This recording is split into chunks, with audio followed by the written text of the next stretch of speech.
ଶ୍ରୀମଦ୍ଭାଗବତ ପଞ୍ଚମ ସ୍କନ୍ଧ ଚତୁର୍ଥୋଧ୍ୟାୟ। ଶ୍ରୀଶୁକ ଉବାଚ ଏଥୁ ଅନ୍ତରେ ଶୁଣ ରାୟେ ନାଭିର ହୋଇଲା ତନୟେ। ଯେତେ ଲକ୍ଷଣ ବିଷ୍ଣୁଠାରେ ସକଳ ଅଛି ସେ କୁମରେ। ଶାନ୍ତି ବୈରାଗ୍ୟ ଶୁଣ ଯେତେ ଐଶ୍ୱର୍ଯ୍ୟ ଆଦି ଏ ସମସ୍ତେ। ଅତି ସମ୍ପତ୍ତି ବହୁ ଧନେ ପାଳିତ ହୁଏ ପ୍ରତିଦିନେ। ବଢ଼ଇ ସୁତ ଅନୁଦିନେ ଶୁକ୍ଳ ପକ୍ଷରେ ଚନ୍ଦ୍ର ଯେନେ। ଅବନୀ ତଳେ ଯେତେ ଜନେ ସାଧନ ହେଲେ ସର୍ବେ ମନେ। ତାହାର କଳ ବୀର୍ଯ୍ୟେ ଶୁଣ ଅତି ଅଦ୍ଭୁତ ସେ ଲକ୍ଷଣ। ଦେଖି ତା ରୂପ ଯୌବନ ପିତା ଋଷଭ ଦେଲେ ନାମ। ବଢ଼ଇ ସୁତ ଅନୁଦିନେ ଶୁକ୍ଳ ପକ୍ଷରେ ଚନ୍ଦ୍ର ଯେନେ। ଅବନୀ ତଳେ ଯେତେ ଜନେ ସାନନ୍ଦ ହେଲେ ସର୍ବମନେ। ତାହାର ବଳ ବୀର୍ଯ୍ୟେ ଗୁଣେ ଅତି ଅଦ୍ଭୁତ ସେ ଲକ୍ଷଣେ। ଦେଖି ତା ରୂପ ଯୌବନ ପିତା ଋଷଭ ଦେଲେ ନାମ। ପୂର୍ବେ ତାହାର ସଙ୍ଗତରେ ବିବାଦ କଲେ ପୁରନ୍ଦରେ। ଯେ ଭଗବାନ ଯୋଗେଶ୍ୱର ଋଷଭ ନାମଟି ତାହାର। ଆପଣା ମାୟା ଯୋଗେ ବଳେ ଇନ୍ଦ୍ରକୁ ନିଧନ ସେ କଲେ। ନାଭି ଯେ କର୍ମମାନ ଦେଖି ଲୋତକ ପୂର୍ଣ୍ଣ କଲା ଆଦି। ବିକଳେ ଗତ ହୋଇ ମନ୍ଦ ମଧୁରେ ସେ ବୋଲଇ। ସେ ଭଗବାନ ଯୋଗେଶ୍ୱର ପୁରାଣ ପୁରୁଷ ଠାକୁର। ମାୟାର ଅଂଶେ ରୂପ ହୋଇ ସେ ଲୀଳା ଶରୀରେ ବହଇ। ତାହାଙ୍କୁ ପୁତ୍ର ଭାବ କରି ବଦନେ ବଚନ ଉଚ୍ଚାରି। ସ୍ନେହ ଭାବରେ ସେ ଭଜିଲା ପରମ ସୁଖ ସେ ପାଇଲା। ଏଥୁ ଅନନ୍ତେ ନୃପମଣି କୁମର ହୃଦି ବଳ ଜାଣି। ବ୍ରାହ୍ମଣଙ୍କୁ ରାୟେ ରାଜନ ପଣ ପୁତ୍ରେ ଦେଇ। ସେ ମେରୁ ଦେବୀ ପତ୍ନୀ ତାର ସଙ୍ଗତେ ଘେନି ନୃପବର। ବଦରୀ ଆଶ୍ରମେ ରହିଲା ପରମ ତପ ଆଚରିଲା। ସୁହୃଦ ଭାବେ ସେ ରାଜନ ଚିନ୍ତନ ପ୍ରଭୁ ଭଗବାନ। କେତେ ଦିନ ତପ କଲା ଅନ୍ତେ ସେ ମୁକ୍ତି ଲଭିଲା। ତାହାର ଯେତେ ପ୍ରତ୍ୟନ୍ତ ଗାୟନ କରନ୍ତି ସଂସାରେ। ଏମନ୍ତ ସଂସାରେ କେହେବ ନାଭିର ପୁଣ୍ୟ ଆଚରିବ। ଯାହାର ଶୁଦ୍ଧ ଭାବ କରି ପୁତ୍ର ହୋଇଲେ ନରହରି। ସେ ରାଜା ବିପ୍ରେ ଭକ୍ତି ବହି ଯଜ୍ଞ ପୂଜିଲେ ଭାବଗ୍ରାହୀ। ଯଜ୍ଞରେ ପ୍ରଭୁ ଚକ୍ରଧର ହୋଇଲେ ନୟନ ଗୋଚର। ଏଥି ଅନ୍ତରେ ନୃପ ଶୁଣ ସେ ଯେ ଋଷଭ ଭଗବାନ।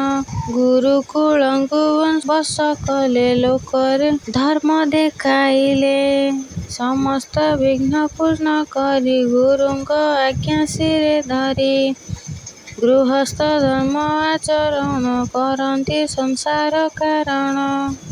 ଗୁରୁ ସନ୍ତୋଷେ ଦେଲେ ବର ହୋଇବ ସତେତ କୁମର।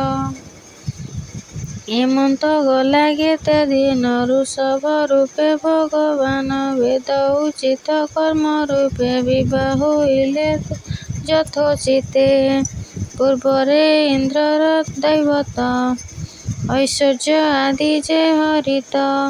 ତହିଁ ବିବିଧ ଭୋଗ କରି ଆନନ୍ଦେ ସଂସାରେ ବିହରି। ଯଥା କାଳରେ ତାହାଙ୍କର ହୋଇଲା ସଚେତ କୁମର। ଏହାଙ୍କ ମଧ୍ୟେ ମହାବୀର ଶ୍ରେଷ୍ଠ ଯେ ଭରତ କୁମର।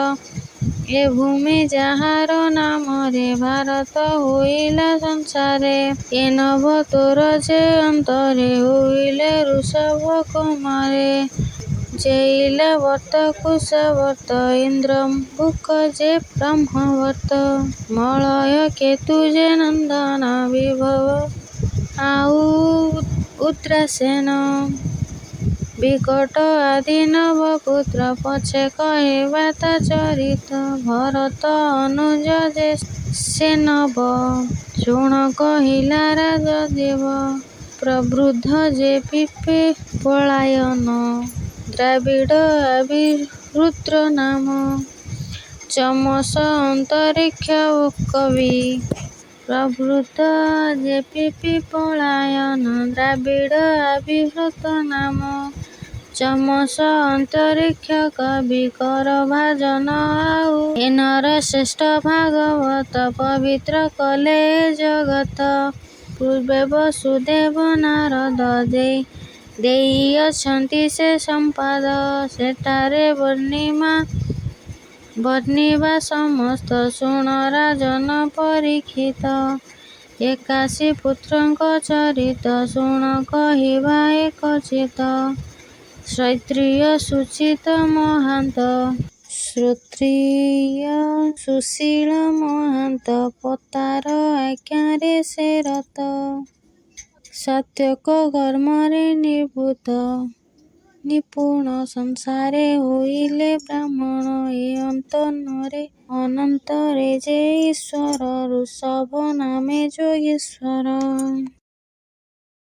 ସେ ନିତ୍ୟ ଅବ୍ୟୟ ଅନନ୍ତ ପରମାନନ୍ଦ ଯେ ନିବୃତ୍ତ। ମାୟାର ବଳେ ଦେହ ଧରି ଅନେକ କାଳ ସେ ବିହରି। ଧର୍ମ ଆଚରି ଶିକ୍ଷା ଗୁଣ ଦିଅନ୍ତି ପ୍ରଜାଗଣେ ଦାନ। ପରମ ଦୟାଳୁର ଗୁଣ ସର୍ବଭୂତରେ ମିତ୍ରପଣ। ପ୍ରତିପାଳନ୍ତି ପ୍ରଜାଜନ ପୁତ୍ରଙ୍କୁ ପିତାଙ୍କ ଯେ ସନ। ସେହି ପ୍ରକାରେ ନୃପବର ପାଳନ କରନ୍ତି ସଂସାର। ଉତ୍ତମ କାଳେ ଶୁଦ୍ଧ ଜଳେ ନାନା ସମ୍ପଦେ ସେ ନିଶ୍ଚଳେ। ଅତି ସମର୍ଥି ଅନୁକ୍ରମେ ଯଜ୍ଞ କରନ୍ତି ଶୁଦ୍ଧ ମନେ। ଏମନ୍ତ କଲେ ଯଜ୍ଞ ସତ ବେଦ ଉଚିତ ଯଥୋଚିତ। ବୃଷଭ ପରି ପାଳେ ମହି ଏମନ୍ତେ କେ ଅବା ଅଛଇ। ଦରିଦ୍ର ହିଂସା ଖଳ ଆଦି ଅବିଦ୍ୟାବନ୍ତ ଯେ ପ୍ରସିଦ୍ଧି। ବିଦ୍ୟା ପ୍ରାର୍ଥନା ଯେ କରଇ ଏମନ୍ତ ଜନ କେହି ନାହିଁ। ଭକ୍ତି ବିଭିନ୍ନ ବିନୁଆନ ଅନ୍ୟ ବାଞ୍ଛନ୍ତି ସେ ଜନ। ଏବେ ହୋ ଶୁଣ ସାବଧାନେ ଋଷଭ ବୋଲି ଏକ ଦିନେ।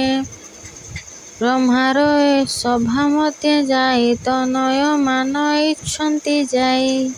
ତନୟଛନ୍ତି ଯହିଁ କୋମଳ ମଧୁର ବଚନ ଶିକ୍ଷା ଲଭନ୍ତି ସେ ରାଜନ। କହନ୍ତି ହିତ ବାକ୍ୟମାନ ଶୁଣନ୍ତି ଯେତେ ସଭାଜନ। କହଇ ଜଗନ୍ନାଥ ଦାସ ବୃଷଭ ନାରାୟଣ ବଂଶ। ଇତି ଶ୍ରୀମଦ୍ଭାଗବତେ ମହାପୁରାଣେ ପାରମହଂସ୍ୟ ସଂହିତାୟଂ ବୈଶିକ ପଞ୍ଚମ ସ୍କନ୍ଧେ ଋଷଭ ଚରିତେ ନାମ ଚତୁର୍ଥୋଧ୍ୟାୟ।